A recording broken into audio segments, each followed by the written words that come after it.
अनुप्रिया पटेल के जिस तरह के सुर दिखाई पड़ते हैं, जिस तरह की चिट्ठी वो लिखती नजर आती हैं और जिस तरह का रुख उनका दिखाई पड़ता है, उसमें हो सकता है कि पूर्वांचल में अपनी पार्टी को एस्टैब्लिश करने के लिए, ज़्यादा मजबूत करने के लिए बीजेपी अब पल्लवी पटेल का सहारा लेती हुई नजर आ जाए, क्योंकि दोनों एक ही परिवार से निकली हुई दो बहनें हैं। ऐसे में अगर बीजेपी के साथ में अनुप्रिया पटेल की कह सकते हैं जुगलबंदी ज़्यादा दिनों तक नहीं चल पाई, क्योंकि आपने देखा कि लोकसभा चुनाव से पहले भी अनुप्रिया पटेल ने कई सारी सीटें मांग की थी और साथ में लगातार विधानसभा चुनावों में भी अपनी स्थिति को और मजबूत करने के लिए अधिक सीटों की मांग करती हुई नजर आई थी। तो ऐसे में बीजेपी को भी पता है कि अगर अनुप्रिया पटेल की ताकत ज़्यादा बढ़ गई तो वो उन्हीं के लिए नुकसानदायक साबित हो सकती है। इसीलिए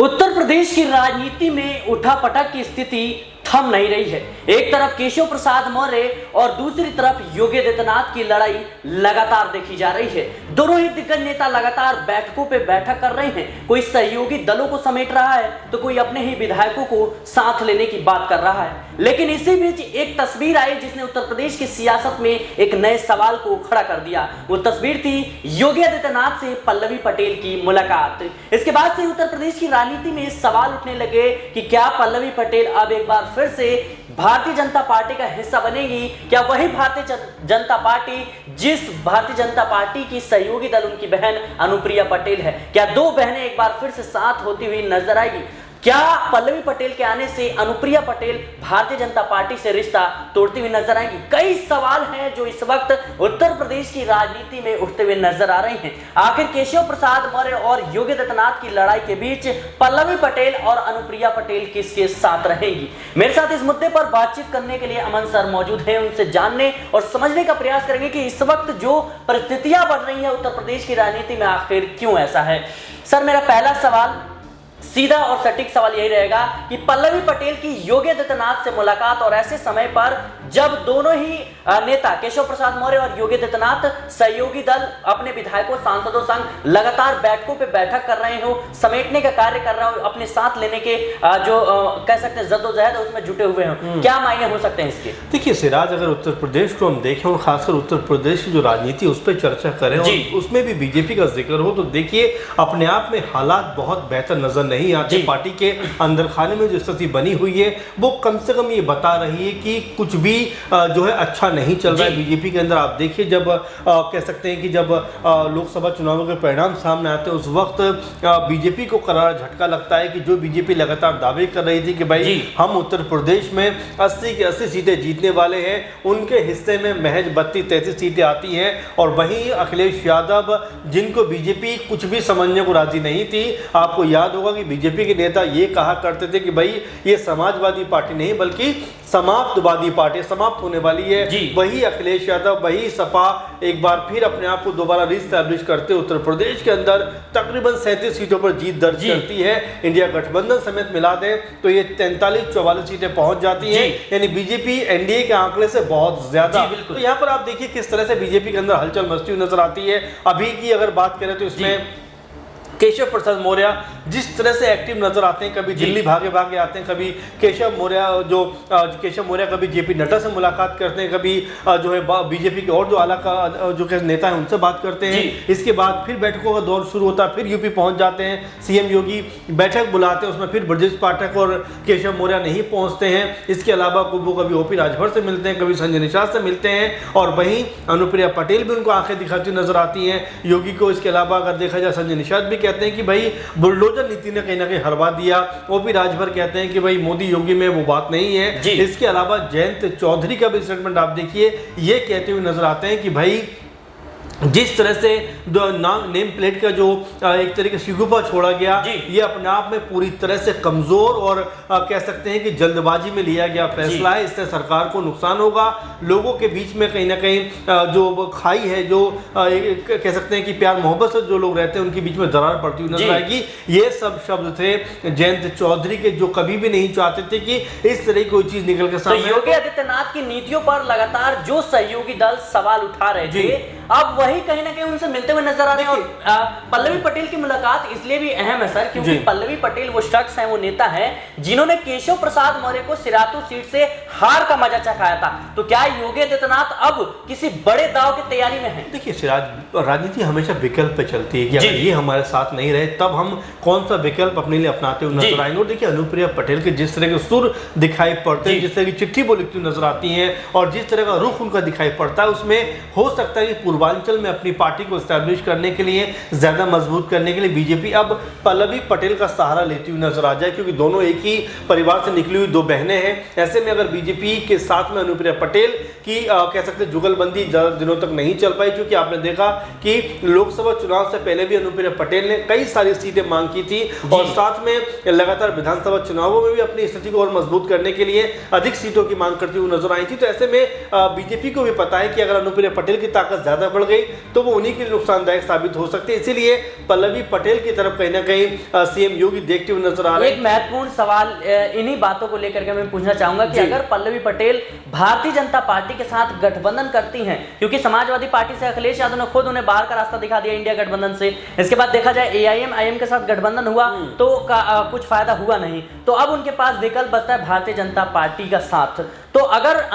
जो है पल्लवी पटेल भारतीय जनता पार्टी के साथ गठबंधन करती हैं तो क्या अनुप्रिया पटेल कहीं ना कहीं योगी आदित्यनाथ के खिलाफ बगावत वाली स्थिति पैदा कर सकती हैं? मुझे ऐसा लगता है सिराज कि बहुत मुश्किल है कि पल्लवी पटेल योगी जी के साथ जाना चाहें, क्योंकि देखिए वो सपा के टिकट पर विधायक हैं। ऐसे में सपा के जो मुखिया अखिलेश यादव, उन्होंने यही बात कही कि भाई वो PDA से आती हैं, आदि आबादी को रिप्रेजेंट करती हैं, मैं उनको कभी भी पार्टी से या पद से निष्कासित करने का फैसला। लेकिन अखिलेश यादव वो शख्स हैं जिन्होंने कहीं ना कहीं इंडिया गठबंधन से बाहर का रास्ता दिखाया था। देखिए जाहिर बात है कि जिस तरह की मांग उन्होंने की थी कि भाई हमें 6-7 सीटें चाहिए, हमें ऐसा चाहिए, हमें वैसा चाहिए, अखिलेश यादव उनकी पार्टी की तरफ से ये बात कहेगी कि भाई आपकी बहन जो लगातार 2-3 बार से बीजेपी के साथ है, उनको भी बीजेपी ने 2 से ज्यादा सीटें नहीं दी, तो ऐसे में हम आपको 5 से 7 सीटें कैसे दे सकते हैं। लड़ाई सारी वो की वो है। और देखिए पल्लवी पटेल को भी अब समझना पड़ेगा कि उनकी जो पूरी राजनीति है वो इतनी ताकतवर नहीं है, इतनी मजबूत नहीं है, जो अपने जिम्मे या अपने दम पर कहीं ना कहीं वो कुछ सीटें निकालती हुई नजर आ जाए। आपने देखा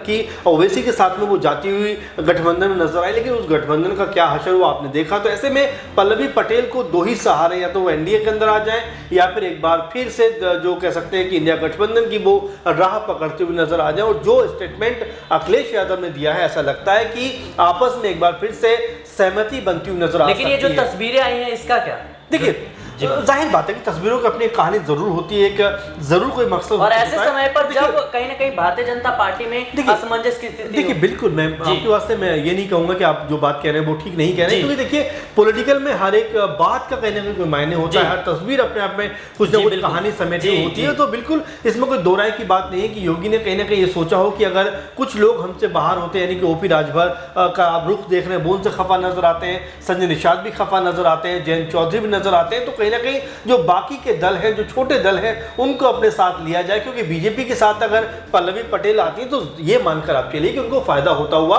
नजर आ सकता है। और देखिए दूसरी बड़ी बात की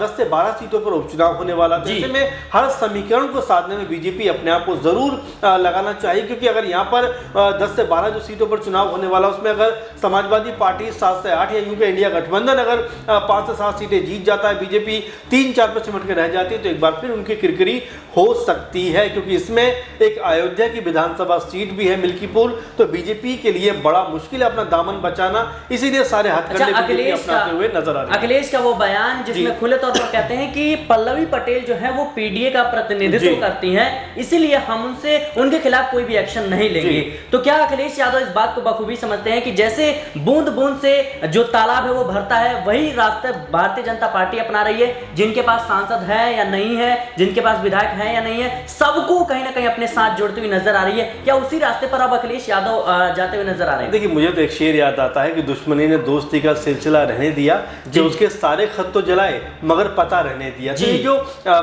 जो कोशिश हो रही है वो कहीं ना कहीं इस बात को लेकर हो रही है सिराज की चलिए सारा कुछ गठबंधन हमारे आपके बीच नहीं रहा, लेकिन जिस तरह से आप हमारे साथ थी एक बार फिर हम आपको मौका दे सकते हैं कि आप आइए हमारे साथ चलिए। और जाहिर बात है देखिए अखिलेश यादव ने बड़ा समझदारी का परिचय दिया है, क्योंकि योगी से उनकी मुलाकात होती है और अगले ही दिन अखिलेश यादव को स्टेटमेंट सामने आ जाता है कि हम पल्लवी पटेल के खिलाफ कोई भी ऐसा एक्शन नहीं लेंगे, क्योंकि वो पीडीए को रिप्रेजेंट करती है, आदि आबादी को रिप्रेजेंट करती है। तो अपने आप में बताता है कि यहाँ पर अखिलेश यादव भी अब एक अहम कह सकते हैं कड़ी बनते चले जा रहे राजनीति के लिहाज से उत्तर प्रदेश की, जो अब फैसले जो है बड़े सोच समझ के लेते हैं, तरीके से लेते हैं। और देखिए विरोधियों को उन्हीं के खेमे में कहीं ना कहीं मात देते हुए नजर आते हैं। अब जिस तरह से सीएम योगी ने बड़ी उम्मीद से बात की होगी पल्लवी पटेल से कि ये तो हमारे खेमे में आ जाएंगी, लेकिन सेकंड डे ही अखिलेश यादव कह देते हैं कि भाई पल्लवी पटेल को चिंता करने की जरूरत नहीं है कि हम उनको उनके पद से बेदखल नहीं करेंगे। तो आप समझ सकते हैं कि उत्तर प्रदेश में जो राजनीति हलचल है वो कितनी अपने आप में उफान पर नजर आती है, और सब जो गठबंधन है जो दल है वो कहीं ना कहीं अपनी स्थिति को मजबूत करने में लगे हुए हैं। और ऐसे में अखिलेश यादव मुझे ऐसा लगता है, बस खत्म करो कि अखिलेश यादव मुझे ऐसा लगता है कि सीएम योगी से एक कदम आगे बढ़कर पूरी तरह से राजनीति करते हुए दिखाई पड़ रहे हैं। बिल्कुल एक महत्वपूर्ण सवाल यह है कि उपचुनाव कितना ज्यादा महत्वपूर्ण है आने वाले विधानसभा चुनाव के लिए। क्या योगी आदित्यनाथ की परीक्षा है और उस परीक्षा की तैयारी में केशव प्रसाद मौर्य और योगी आदित्यनाथ निकल पड़े, क्योंकि दिल्ली में अब बैठक होने वाली है, कैसे देख रहे हैं? देखिए सिराज बिल्कुल इसमें कोई दो राय नहीं है कि जो उपचुनाव है बहुत महत्वपूर्ण होने वाले हैं, और सिर्फ बीजेपी के लिहाज से नहीं बल्कि सपा के लिहाज से भी, क्योंकि जिस तरह के परिणाम 2024 के चुनाव में निकल कर सामने आए हैं, अगर वैसे ही परिणाम अगर इन उपचुनावों में सामने आ गए तो आप ये मानकर चलिए कि बीजेपी के अंदर एक बड़ा फेरबदल होता हुआ दिखाई पड़ेगा। आप देखिए किस तरह से चाहे बिहार की बात करें चाहे राजस्थान की बात करें, इनके जो अध्यक्ष हैं वो अब बदलते हुए नजर आ रहे हैं। वही हाल फिर उत्तर प्रदेश में भी हो सकता है, जहां पर बीजेपी को अपने जो कह सकते हैं कि उनकी जो पार्टी में बड़े नेता हैं उनको बदलने की नौबत आ सकती है। और देखिए जिस तरह की हलचलें मची हुई उत्तर प्रदेश में बीजेपी के अंदर खासकर, वो ये बताता है कि उपचुनाव उनके लिए बहुत ही महत्वपूर्ण होने वाला है। सीएम योगी ने तो बाकायदा इसके लिए टीमें तक बना दी हैं। अगर परिणाम बीजेपी के पक्ष में नहीं आया तो यहाँ पर योगी जी की भी किरकिरी होने वाली है, केशव मौर्य जो है उनकी भी होने वाली है। इसके अलावा जो पीएम मोदी के नाम पर चुनाव लड़ा जाता है उनको भी हाशिए पर लिया जा सकता है। इसलिए बीजेपी के लिए इन चुनावों में अपना सब कुछ झोंकना जरूरी है। आखिरकार अयोध्या में जिस तरह की बीजेपी की हार हुई है, अगर यहाँ पर उपचुनाव में मिल्कीपुर से भी अगर बीजेपी हार जाती है तो मेरे ख्याल में बीजेपी की को अपनी जवाबदेही तय करना मुश्किल हो जाएगा। बिल्कुल कहीं ना कहीं एक मुलाकात ने उत्तर प्रदेश की राजनीति में एक नए कह सकते हैं कि कयास को जन्म दे दिया है, और खास तौर पर पल्लवी पटेल का योगी आदित्यनाथ से मुलाकात, इसके कई सियासी मायने निकाले जा रहे हैं। फिलहाल के लिए इस रिपोर्ट में इतना ही। देश और दुनिया की तमाम खबरों के लिए बने रहें नेक्स्ट 9 पॉलिटिकल बाइट के साथ।